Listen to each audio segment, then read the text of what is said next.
मराठवाड्यामध्ये सध्या आभाळ फाटलाय। महाराष्ट्रातला शेतकरी आज धाय मोकलून रडतोय। 70 लाख एकर जमिनीवर आज फक्त आणि फक्त चिखल पाहायला मिळतोय। गावाच्या गावं पाण्याखाली गेली आहेत आणि सरकारचे प्रतिनिधी शेतकऱ्याच्या बांधावर पोहोचलेत। उपमुख्यमंत्री अजित पवार सुद्धा आज सोलापुरात दाखल झाले, तर मुख्यमंत्री सुद्धा औशाकडे रवाना झालेत आणि त्यांनी आता तिथल्या नुकसानाचा आढावा घ्यायला सुरुवात केली। शेतकऱ्यांनी आपल्या व्यथा अजित पवारांसमोर मगाशी मांडल्या, तर दुसरीकडे मंत्री पंकजा मुंडे सुद्धा शेताच्या बांधावर दाखल झाल्या। त्यांनी सुद्धा शेतकऱ्यांच्या भावना जाणून घेतल्या, मात्र पंचनामे कधी होणार अजूनही प्रश्नचिन्ह कायम आहे। आणि या संदर्भामध्ये बोलण्यासाठी आपल्यासोबत आमचा प्रतिनिधी सुद्धा जोडलाय धाराशिवमधून उदय साबळे। आधी आपण त्याच्याकडे जाऊयात। उदय, मी तुझ्याकडे येतोय, मात्र तत्पूर्वी दत्तात्रय भरणेंनी काल एक प्रतिक्रिया दिलेली होती या सगळ्या नुकसानासंदर्भातली। आपण आधी ती पाहूयात आणि मग मी तुझ्याकडे येतोय। जालन्याचा जर विचार केला तर साधारणतः 2,54,000 एकराचं नुकसान या जालन्यातल्या माझ्या शेतकऱ्यांचं झालेलं आहे। आणि त्यामध्ये जास्त पाऊस हा सप्टेंबरमध्ये पडलेला आहे, ऑगस्ट सप्टेंबरमध्ये। आणि पूर्वीचा जर सप्टेंबरच्या अगोदरचा जर विचार केला तर थोडं नुकसान कमी होतं, परंतु निश्चित प्रकारे जालना असू द्या, अहिल्यानगर असू द्या, किंवा सगळ्यात जास्त नुकसान हे राज्यात हे नांदेडमध्ये झालेलं आहे। आणि याच नुकसानासंदर्भामधले अपडेट्स घेण्यासाठी आमचे दोन प्रतिनिधी सध्या आता नुकसानाच्या या बांधावरून आपल्यासोबत जोडले गेले। धाराशिवमधून असणार आहेत उदय साबळे आणि छत्रपती संभाजीनगरमधून असणारे आमचा प्रतिनिधी विजय चिडे। मी सर्वप्रथम धाराशिवमध्ये जाणार आहे। उदय, तू आता धाराशिवमधल्या कुठल्या भागामध्ये आहेस आणि आता तुझ्या मागे सुद्धा आम्ही चिखल पाहतोय, काय उद्ध्वस्त झालंय पावसामुळे हे जनजीवन, शेतकऱ्याच्या काय भावना आहेत तू जाणून घेतल्या असतील आणि आता सध्या नेमकं सरकारकडनं काय पावलं उचलली जात आहेत? नक्कीच सिद्धे, जर आपण बघितलं तर मी धाराशिव जिल्ह्यातल्या भूम तालुक्यातील वालवड इथल्या परिसरामध्ये आहे। खरं तर इथल्या भूम आणि परंडा तालुक्यातील शेतकरी मोठ्यानं हंबरडा फोडतोय। इथं प्रचंड मोठ्या प्रमाणात शेती पिकांचं नुकसान झालंय। गोठ्यातली जनावरं वाहून गेली आहेत, जनावरं जागीच मेली आहेत, नदीकडची शेती खरवडून गेली आहे। सिद्धेश, अतिशय मोठ्या प्रमाणात नुकसान आहे। अक्षरशः शेकडो गावं या नुकसानीनं बाधित आहेत। नद्यांना महापूर आलेत, पाझर तलाव फुटलेत, अनेक गावांचा संपर्क देखील तुटलाय। काही गावांमध्ये मोबाईल चार्जिंगसाठी लाईट सुद्धा नाहीये, गिरणीचं दळण दळण्यासाठी सुद्धा लाईट नाहीये। सिद्धेश, अतिशय भयावह आणि विदारक परिस्थिती या ठिकाणची आहे। आता मी ज्या शेतामध्ये उभा आहे सिद्धेश, ते 8.5 एकरावरचं मिरचीचं शेत आहे। आपण पाहू शकतो सिद्धेश की या शेतामधील ड्रीप वाहून गेले, मेन लाईन सबलाईन वाहून गेले, मल्चिंग पेपर वाहून गेलाय। सिद्धेश, इथली मिरची सडलेल्या अवस्थेत आपल्याला बघायला मिळते। खरं तर पोटच्या लेकराप्रमाणे जपलेलं हे जे पीक आहे ते पीक अक्षरशः नेस्तनाबूत झालं आहे। इतकंच नाही सिद्धेश, तर आपण जर बघितलं तर यांच्या मिरचीला खरं तर व्यापाऱ्याने इसार सुद्धा दिला होता, 51 रुपयांचा भाव ठरला होता। मात्र दुसऱ्या दिवशी शेतात येऊन बघितलं आणि अक्षरशः सगळं पीक महापुरानं नेस्तनाबूत झालंय। अतिशय वाईट परिस्थिती आहे भूम आणि परंडा तालुक्यामध्ये। नद्यांना महापूर आल्यामुळे शेती, द्राक्ष असतील, केळी असतील, मिरची असेल, सोयाबीन असेल, सगळी पिकाच्या पिकं वाहून गेलेली आहेत। आणि आज या धाराशिव जिल्ह्यामध्ये जर आपण बघितलं तर महाराष्ट्राचे उपमुख्यमंत्री एकनाथ शिंदे आणि महाराष्ट्राचे उपमुख्यमंत्री अजित पवार भेटी देणार आहेत। खरं तर या ठिकाणी शेतकऱ्यांशी ते संवाद देखील साधणार आहेत आणि मनोज जरांगे पाटील देखील या परिसरामध्ये पाहणी करून शेतकऱ्यांशी संवाद साधणार आहेत। खरं तर काल आपल्या जय महाराष्ट्र सोबत बोलताना दत्तात्रय मामा भरणे म्हणाले होते की सरकारच्या ज्या निकषानुसार आपण जे मदत दिली जाणार आहे, खरं तर या ठिकाणी जर आपण वस्तुस्थिती बघितली, परिस्थिती बघितली तर निकष तोडून मदत द्यावी अशी मागणी शेतकऱ्यांकडून वारंवार करण्यात येत आहे। खरं तर झालेलं नुकसान हे काही पटीनं जास्त झालेलं आहे। खरं उदय, त्यामुळे तुझ्या मागची जी परिस्थिती आहे ती अतिशय बोलकी आहे। जे सोनं उगवणार होतं आता अखेर तिकडे सगळा संपूर्ण या शेत पिकावरती आता सध्या सर्व चिखलाचं साम्राज्य पसरलेलं आहे। हातातोंडाशी घास जो आहे तो या निसर्गानं आता हिरावून नेलेला आहे। मी आपण आता छत्रपती संभाजीनगरमध्ये जाऊया, तिथून सुद्धा आपला प्रतिनिधी विजय चिडे सध्या आपल्यासोबत आहे। विजय, तू आता नेमका कुठे आहेस आणि सध्या तिथली काय परिस्थिती आहे? प्रशासनाकडनं नेमकं काय आश्वासन मिळतं शेतकऱ्यांना?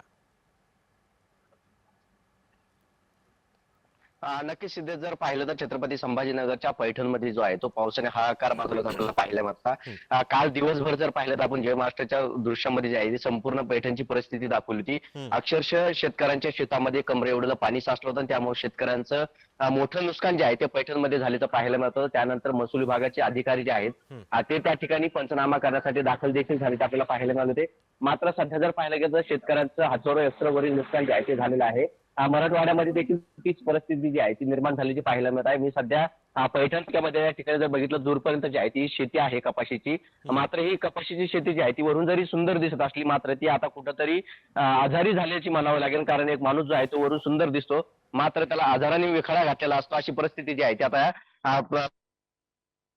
पाहिलं तर छत्रपती संभाजीनगर मधील तूर, मूग, सोयाबीन हे पिके खराब झाल्याचे प्रत आहे. तर बाजरीच्या पिकांना कोंब फुटलेलं आहे. जी सोयाबीन आहे ती काढणीसाठी आली मात्र संपूर्ण सोयाबीन जी आहे ती पाण्यात आहे. त्यामुळे आता त्या सोयाबीनला जागेवरतीच बोंड जी आहे ती फुटत असल्याचे पाहायला मिळतात. बरं. कापूस जो आहे तो देखील आता कैरा चढू लागला आहे. त्यामुळे आता छत्रपती संभाजीनगर जर पाहिलं तर पांढरं सोनं म्हणून त्याची ओळख आहे आणि आता तोच कापूस जो आहे तो खराब होऊ लागलेला आहे. सध्या जर पाहायला गेलं तर शेतकऱ्यांचा दसरा जो आहे तो तोंडावरती आलेला आहे. त्या दसऱ्यामध्ये आता शेतकरी याच कापसाच्या उत्पन्नातून असेल, तुरीच्या सोयाबीनच्या उत्पन्नामधून आपला सण साजरा करत असतात. मात्र आता हे पिके जे आहे ती पावसामुळे खराब झालेली, आता सण साजरा करायचे कसे, यापुढे येणारं आयुष्य काढायचं कसं, असा प्रश्न जो आहे तो या शेतकऱ्यांसमोर उपस्थित झालेला आपल्याला पाहायला मिळत होता. त्यामुळे अनेक शेतकरी जो आहे तो जय महाराष्ट्राच्या खरंय. समोर डाव फोडताना देखील आपल्याला पाहायला मिळत होता. त्यांची अश्रू अनावर्ती झाली आपल्याला पाहायला मिळालेत. अनेक शेतकऱ्यांच्या शेती जी आहे ती पाण्याखाली गेली तर काही शेतकऱ्यांचे अतिवृष्टीमुळे जे आहे ते संपूर्ण शेतजमीन जी आहे ती खरडून गेल्याची पाहायला मिळाली. अक्षरशः शेतामधील 1 फूट ते 1.5 फूट माती जी आहे ती देखील यामध्ये वाहून गेली. त्यामुळे शेतकऱ्यांचे स्वप्न जे आहे ते देखील या पावसामध्ये वाहून गेले. खरं आहे, स्वप्नांचा चिखल झालाय आपण असं म्हटलं तरी वावगं ठरणार नाहीये. विजय आणि उदय, तुम्ही आमच्या सोबतच राहा. आपल्यासोबत शेतकरी नेते अजित नवले सुद्धा आपल्यासोबत जोडले गेले. अजितजी, स्वागत आहे तुमचं जय महाराष्ट्रामध्ये. स्वप्नांचा चिखल झालाय, वारंवार नुकसान भरपाईचं आश्वासन मिळतं, पंचनामे केले जातात, ते पण मागे लागून पंचनामे करावे लागतात. पंचनामे करायला कोणी आग्रहक्रमाने येत नाही किंवा स्वतःहून येत नाही, हे मागे लागून लागून या सगळ्या गोष्टी कराव्या लागतात. शेतकऱ्यांच्या हाती सुद्धा पंचनामे झाल्यानंतर हातावर पडतात, ती पण फार तुटपुंजी रक्कम असते, त्याच्यामधून काहीच होऊ शकत नाही. त्या रकमेतून ना साधं नुकसान भरपाई भरून निघू शकत नाही. सध्याचे दिवस सणासुदीचे आहेत. या सणासुदीच्या दिवसामध्ये जो निसर्गाचा प्रकोप झालाय शेतकऱ्यावरती, हातातोंडाशी आलेला घास हिरावून गेलेला आहे, अजून सुद्धा सरकारकडून ठोस अशी मदत होत नाही. दत्तात्रय भरणे म्हणतात की काल दिवाळीपर्यंत या सगळ्या शेतकऱ्यांना मदत मिळेल, पण ती मदत मिळणार कधी? नुसतं घोषणांवरून फक्त आपण समाधान व्यक्त करतो शेतकऱ्याला. ही मदत मिळायला नेमकं कुठे कमी पडतंय सरकार, काय वाटतंय? बघा, ही जी परिस्थिती आहे ती अभूतपूर्व परिस्थिती आहे. त्याच्यामुळे मदत सुद्धा निकषांच्या पलीकडे जात अभूतपूर्व मदत करण्याची अपेक्षा शेतकरी आणि श्रमिक बाळगून आहेत. बर. दत्ता मामा भरणे यांनी सांगितलं की आम्ही मदत करतोय, परंतु काल देवेंद्र फडणवीस साहेबांनी जे आकडे जाहीर केले ते आहेत 31,64,000 शेतकऱ्यांना. ते म्हणाले की आम्ही 2,215 कोटी रुपये देतो. भागाकार केला तर प्रत्येकाच्या वाट्याला 7,000 रुपये येतील. जे नुकसान तुमचे प्रतिनिधी दाखवतायत ते पाहता 1 एकर नांगरण्याचा खर्च सुद्धा 7,000पेक्षा जास्त आहे. अशा परिस्थितीत हे 7,000 रुपये यांनी नक्की काय होणार आहे? हे एक प्रकारे जखमेवर मीठ चोळण्याचा प्रकार होणार आहे. 1 जानेवारी 2024 जो शासन आदेश आहे त्याच्यानुसार जे कोरडवाहू जमीन आहे त्याला 1 हेक्टरला 13,600 रुपये जाहीर केलेले होते. मात्र तो बदलून आता जो त्यांनी शासन आदेश 30 मे 2025 चा लागू केलाय त्याच्यानुसार 1 हेक्टर जमिनीला फक्त 8,500 रुपये आणि बागायती जमिनीला 27,000 रुपये होते, ते बदलून त्यांनी आता केवळ 17,000 रुपये केलेले आहेत. आणि जे बहुवर्षीय पिकं आहेत त्याला 36,000 रुपये ते 1 जानेवारी 2024च्या शासनादेशानुसार होते, ते आता 22,500 केलेले आहेत. त्याच्यामुळे मोठं नुकसान ह्या निकषांमुळे आणि अटी शर्तींमुळे होणार आहे. दुसऱ्या बाजूला पीक विमा योजनेचे ट्रिगर यांनी बदलले. त्याच्यामध्ये अतिवृष्टीनुसार आम्हाला आता पैसे मिळाले असते, पण अतिवृष्टी आणि हंगामी जो काही संकट आहे त्याचा निकष बदलून टाकल्यामुळे आज ते सुद्धा आम्हाला मिळणार नाहीये. त्यामुळे पीक विम्यापासून वंचित आणि एनडीआरएफच्या मदतीमध्ये सुद्धा आज 6,000 7,000 रुपये फक्त पदरात पडणार. हे भीषण वास्तव आमच्या समोर आहे. अनेक शेतकऱ्यांची जनावरं वाहून गेलेली आहेत, जमीन खरडून गेलेली आहे. त्याच्यासाठी सुद्धा दुभत्या गाईचा आज खर्च आमचा 1 लाखाच्या पुढे आहे, मात्र त्याला ते देणार केवळ 37,500 रुपये. तेही पंचनामा झाला तर देणार. त्यामुळे या निकष आणि अटी शर्तींच्या पलीकडे जात मानवतेच्या दृष्टिकोनातून बर. शेतकऱ्यांच्या मागे सरकारने उभं राहण्याची वेळ आहे. बर. सरकारने ते राहावं अशी विनंती तुमच्या चॅनलच्या माध्यमातून आम्ही सरकारकडे अजितजी, करतो तुमचं आहोत. बरोबर आहे. सगळ्या म्हणजे अभ्यासपूर्ण तुम्ही विश्लेषण आतापर्यंत मांडलं. मी हाच मुद्दा धरून मराठवाड्यातले नेते, भाजपचे नेते राम कुलकर्णी सर सध्या आपल्यासोबत जोडले गेले. रामजी, स्वागत आहे तुमचं जय महाराष्ट्रामध्ये. आता अजित नवलेंनी जो काही मुद्दा उपस्थित केला, जो काही पेरणीसाठी, नांगरणीसाठीचा जो खर्च आहे, जी आकडेवारी मुख्यमंत्र्यांनी काल जाहीर केली, त्या आकडेवारीमधून नांगरणीचा आणि पेरणीचा खर्च सुद्धा 7,000च्या पुढे जातो. मग ही शेतकऱ्यांच्या तोंडाला पानं पुसली जाण्याचा फक्त प्रयत्न सरकारनं केलेला आहे, असं सुद्धा आता नवलेजी म्हणालेत. आणि सोबतच महाराष्ट्रातल्या शेतकऱ्याच्या पाठीशी सरकारनं भक्कमपणे उभं राहिलं पाहिजे असं सुद्धा म्हणतात. आपण आपल्या पक्षाची भावना काय व्यक्त करा? ही गोष्ट खरी आहे की शेतकऱ्यांचा संसाराचा चिखल झालेला आहे, आभाळ फाटलेला आहे. मी पण एक शेतकरी आहे. मराठवाड्यामधल्या संपूर्ण जिल्ह्यामध्ये शेतकरी हा नेस्तनाबूत झालेला आहे. तुम्हाला मी सांगतो, 334 पेक्षा जास्त मुकी जनावरं गेली, 8 लोकांचे बळी गेलेत आणि कहर झाला. 50 वर्षामध्ये अशा प्रकारचा प्रकोप, अशा प्रकारचं नैसर्गिक संकट कधी नव्हतं. आता सरकार म्हणून तुम्हाला सांगतो, मागच्या 8 दिवसापासून रात्रंदिवस या राज्याचे कर्तव्यदक्ष मुख्यमंत्री माननीय देवेंद्रजी फडणवीस, उपमुख्यमंत्री अजितदादा पवार, उपमुख्यमंत्री एकनाथरावजी शिंदे साहेब तेल डोळ्यात घालून या अतिवृष्टीच्या प्रश्नावर रात्रंदिवस परिश्रम घेतात. संपूर्ण यंत्रणा कामाला लागली. असं कधी झालं नाही आतापर्यंत.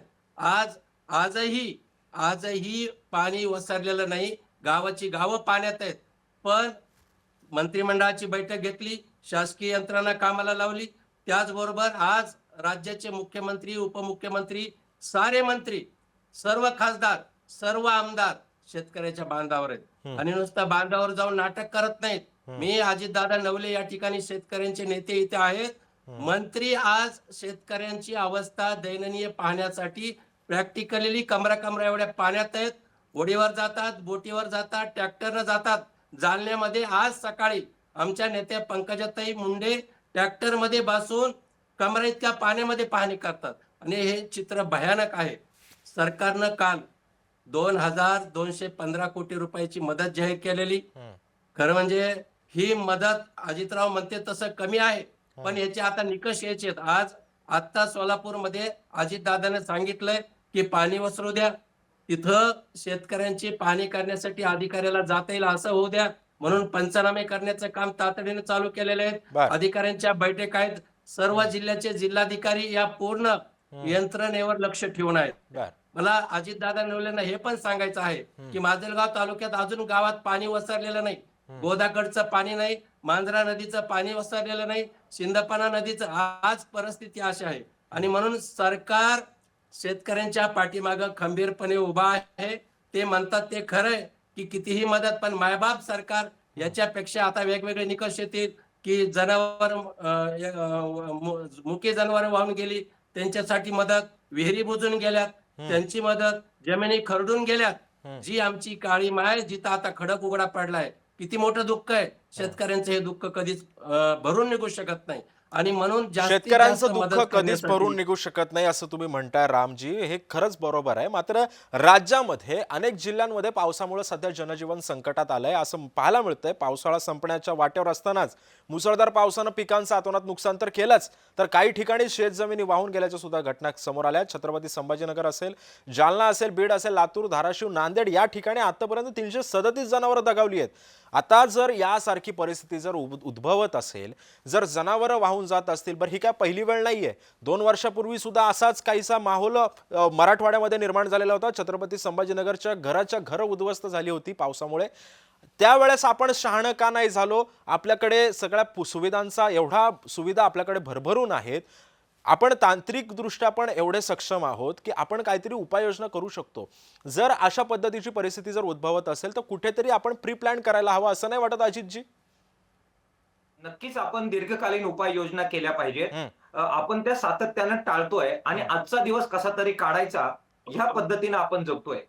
ग्लोबल वॉर्मिंगचं जे संकट आपल्या पुढे आहे त्याच्यामुळे एकाच दिवसामध्ये खूप जास्त प्रमाणात पाऊस पडणार हे भाकीत वारंवार देश पातळीवर आणि जागतिक पातळीवर तज्ज्ञांनी सांगून झालेलं आहे. आता सुद्धा आपल्या ह्या पुढच्या काळामध्ये अशा प्रकारची संकट येत राहणार आहे. ग्लोबल वॉर्मिंगचा परिणाम म्हणून संपूर्ण प्रदूषित अशा प्रकारचं वातावरण बनलंय. आज समुद्रामध्ये 15 डिग्री सेल्सिअसनी त्या ठिकाणच्या पाण्याचं तापमान कमी झालं. त्याच्यामुळे जे परिवर्तन झालं त्याचा परिणाम म्हणून मोठ्या प्रमाणामध्ये आपल्या उत्तर भारतामध्ये मोठ्या प्रमाणामध्ये पाऊस पडला. तो आपल्याकडे येणार हे सगळ्यात तज्ज्ञ सांगत होते. त्याच्यामुळे हे काही अचानक आलेलं संकट मला वाटत नाही. याची पूर्वसूचना तज्ज्ञांनी दिलेली होती. भावी काळात सुद्धा अशा प्रकारचे बदल हे पॅसिफिक महासागरामध्ये आणि हिंद महासागरामध्ये आणि बंगालच्या खाडीमध्ये होत राहणार आहेत. त्या सगळ्याचा परिणाम आपल्यावर होणार आहे.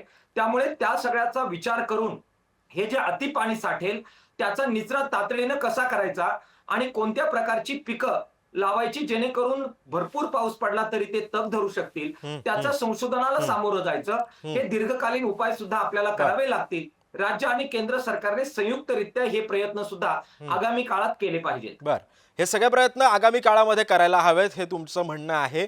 मी आता हाच मुद्दा धरून मी आता आपल्यासोबत ठाकरे गटाचे नेते सुनील शिंदे सर सुद्धा आपल्यासोबत आहे. सुनीलजी, स्वागत आहे तुमचं जय महाराष्ट्रामध्ये. आपण चर्चेमध्ये उशिरा सहभागी झालात, मात्र काल कृषी मंत्री दत्तात्रय भरणे यांनी असं सांगितलं की दिवाळीपर्यंत सर्व शेतकऱ्यांना मदत मिळेल आणि सणासुदीच्या काळामध्ये शेतकऱ्यांचं हित जोपासलं जाईल असं सुद्धा कृषी मंत्री म्हणतायत. आज उद्धव ठाकरे सुद्धा मराठवाड्याच्या दौऱ्यावरती येत आहेत. उद्धव ठाकरे सुद्धा सत्तेमध्ये होते. उद्धव ठाकरेंचं सरकार असताना सुद्धा त्यांनी शेताच्या बांधावरती जाऊन नुकसानाची पाहणी वगैरे केलेली आहे. आता सुद्धा अशाच पद्धतीचं नुकसान झालंय. कृषी मंत्र्यांकडनं अशी उत्तरं येतात, पंचनाम्याला एवढा वेळ लागतोय, आता जनावरं सुद्धा दगावलेली आहेत. कसं जगायचं शेतकऱ्याने? आमचं एकच म्हणणं आहे साहेब की जे आता पंचनामा किंवा जे अतिवृष्टी झाली हे सरकारच्या वतीनं फक्त आता बोलताना माझ्या सन्माननीय मित्रांनी सांगितलं की मंत्री ट्रॅक्टरवर जात आहेत. कोणी फक्त आताचे शासकीय मंत्र्यांचे, आमदार, खासदारांचे जे दौरे आहेत तुम्ही बघितलं पाहिजे की हे रोडनी दौरे आहेत. हे रोडच्या कडेला फक्त नुकसान झालेली पाहणी करून फक्त प्रसिद्धीसाठी केलेलं हा सगळा जुगाड आहे. माझं एकच म्हणणं आहे की शेतकऱ्यांच्या खात्यावर सरसगट आता पहिली कुठलाही पंचनामा न करता पहिली मदत म्हणून एक रक्कम, कोणतीही रक्कम ठरवून सरकारने प्रत्येक मराठवाड्यातल्या प्रत्येक शेतकऱ्याच्या खात्यावर जमा केली पाहिजे, जेणेकरून शेतकऱ्याला थोडाफार दिलासा मिळेल. कारण सरकारने आता एक आकडेवारी जाहीर केली की इतकेच जनावर दगावले, परंतु ही आकडेवारी अतिशय धांदात खोटी आहे. तुम्हाला माझ्या तालुक्यातील आणि माझ्या गावातील घटना सांगतो की माझ्या गावात 54 मेंढ्या वाहून गेल्या आणि त्याची 22 कोकर वाहून गेले. परंतु 22 कोकर आणि 54 मेंढ्याचा पंचनामा करायला ज्यावेळेस ही लोक गेले त्यावेळेस त्यांना तिथं मेंढ्या सापडल्या नाहीत आणि कोकर सापडली नाही. तर त्यांनी सांगितलं अधिकाऱ्यांनी आम्ही 3 ते 4 मेंढ्याच्या वर पंचनामा करू शकत नाहीत. मग शेतकरी ढाय मोकलून सांगत होता की माझे कोकर गेले, आमच्याकडे तरतूद नाही की कोकराला मदत व्हावी. तर माझी शासनाला एकच विनंती आहे की जे मागच्या तरतुदी काय झाल्या माहित नाही, परंतु आता तात्काळ मदत शासनाला जर खरंच करायची असेल तर तात्काळ मदत शेतकऱ्याच्या खात्यावर हेक्टरी काय करायची ती केली पाहिजे, अशी सर्वात प्रथम आमची माहिती. आणि आता मंत्र्यांनी दौरे, पाहणी, अतिवृष्टी सगळ्या महाराष्ट्रात झाली, परंतु ही पाहणी, दौरे वेळ घालण्यापेक्षा मंत्रालयात बसून पटकन शेतकऱ्याच्या खात्यावर कसे पैसे जमा होतील याकडे लक्ष द्यावं अशी माझी विनंती. बर, मी हाच मुद्दा धरून सुनीलजी मी आता राम कुलकर्णींकडे येतोय. रामजी, आता आपण बघतोय की आता जसं सुनीलजींनी आता जो मुद्दा उपस्थित केला, जी आकडेवारी मुख्यमंत्र्यांनी जाहीर केलेली होती, ही आकडेवारी खोटी असं ते म्हणतायत. आता नुसतं पंचनामे किंवा नुसतं शेताच्या बांधावर जाऊन शेतकऱ्यांची मनधरणी करण्यापेक्षा मंत्रालयामध्ये बसून थेट मदत जाहीर करावी असं ते थेट म्हणतायत. ही प्रोसेस नेमकी किती सोपी आहे किंवा किती क्लिष्ट आहे? नाही, मी सुरेशजीला सांगितलं पाहिजे की सुरेशजी, तुम्ही प्रशासन आणि शेतकरी हे जेव्हा आपण पाहतो तर आज पंचनामे करण्याची जी यंत्रणा आहे त्या यंत्रणेला अजून शेतामध्ये जाता येत नाही. किती नुकसान झालंय, कुणाची जनावरं किती होते, हे सगळे आकडे यायचे. अजून पंचनामे आता सुरू होतील. पाणी आजपासून वसरायला सुरू झालं. अंदाज येतो की अजून मुसळधार पाऊस आहे. मी तुम्हाला सांगतो, ऑगस्ट महिन्याचे पैसे द्यायला सुरू झाले. बीड मध्ये 56,74,00,000 रुपये ऑगस्ट महिन्याचे, कालच्या ऑगस्ट महिन्याचे हे देणं सुरू झाले शेतकऱ्याला. आणि म्हणून हे जे सरकार आहे हे सरकार नाटक करत नाही. सुरेशजी, तुम्हाला मी सांगतो, आता गुडघ्या इतक्या पाण्यामध्ये अजितदादा सोलापूरमध्ये पंकजाताई ट्रॅक्टर मध्ये कमरा इतक्या पाण्यात तुम्ही कसं म्हणता की मंत्री आहोत तुमच्या काळामध्ये? मला राजकारण करायचं नाही. कृपया माझी उभाटा नेते असेल, काँग्रेस असेल, ह्याला विनंती की आमचा शेतकरी मेलेला आहे. शेतकऱ्यांच्या प्रश्नावर राजकारण नको, सूचना करू शकतात.